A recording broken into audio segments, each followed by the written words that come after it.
Hello बच्चों, चलिए प्रश्न को देखते हैं। प्रश्न है हमारे पास, यदि a का b के साथ कार्तीय गुणन का मान बराबर हमें दे रखा है, समुच्चय दे रखा है जिनके युग्म के अवयव कुछ इस प्रकार हैं: a, 2, b, 4, a, 6, b, 2, b, 6, a, 4। तो a और b ज्ञात करना है, हमें a और b का मान ज्ञात करना है। चलिए सर्वप्रथम हम प्रश्न के लिए मुख्य अवधारणा लिखते हैं। मुख्य अवधारणा, तो हमारे प्रश्न के लिए मुख्य अवधारणा हो जाएगी समुच्चयों का कार्तीय गुणन, जिसका दूसरा नाम होता है समुच्चयों का कार्तीय युग्म। उदाहरण के तौर पर मान लीजिए हमारे पास a है, वह समुच्चय है x तथा y अवयव का, एवं b है, वह समुच्चय है हमारे पास p, q तथा r अवयव का। तो यदि हमें कहें कि a का b के साथ कार्तीय गुणन का मान लिखिए, तो हमारे पास समुच्चय प्राप्त होगा जिनके युग्म के अवयव कुछ इस प्रकार लिखे जाएंगे कि युग्म का जो प्रथम घटक है वह a के समुच्चय के अवयव से लिया जाएगा और द्वितीय घटक है वह b के समुच्चय के अवयव से लिया जाएगा। तो हमारे पास युग्म प्राप्त होंगे x, p, x, q,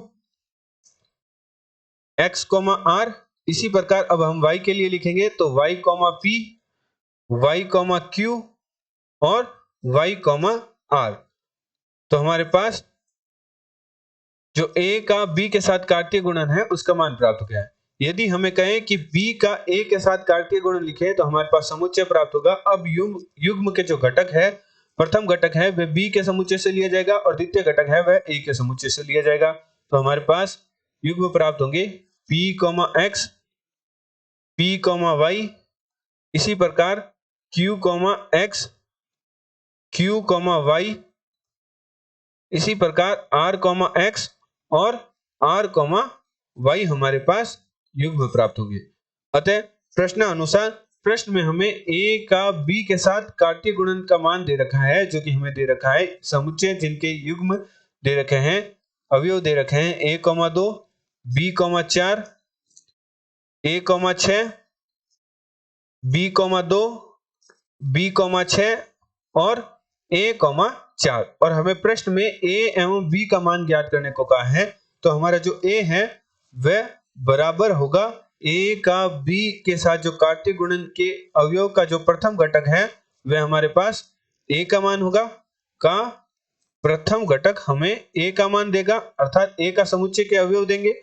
और जो b है वह हमारे पास प्राप्त होगा a का b के साथ कार्तीय गुणन के अवयव का जो हमारा द्वितीय घटक है, का द्वितीय घटक है वह हमें b समुच्चय का मान देगा, b समुच्चय के अवयव का मान देगा।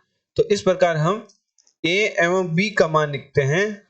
तो हमारे पास a के अवयव प्राप्त होंगे, जो कि हमारे पास प्राप्त होंगे a के अवयव हमारे पास प्राप्त होंगे a, b एवं b के अवयव हमारे पास प्राप्त होंगे। द्वितीय घटक हमारे पास हैं 2, 4 और 6। तो हमने मुख्य अवधारणा की सहायता से a तथा b का मान ज्ञात कर लिया। हमारे पास a का मान प्राप्त हुआ समुच्चय जिनके अवयव प्राप्त हुए a और b, और b का मान हमारे पास प्राप्त हुआ समुच्चय जिनके अवयव प्राप्त हुए 2, 4, 6। आशा करते हैं आपको प्रश्न का समझ आया होगा। धन्यवाद।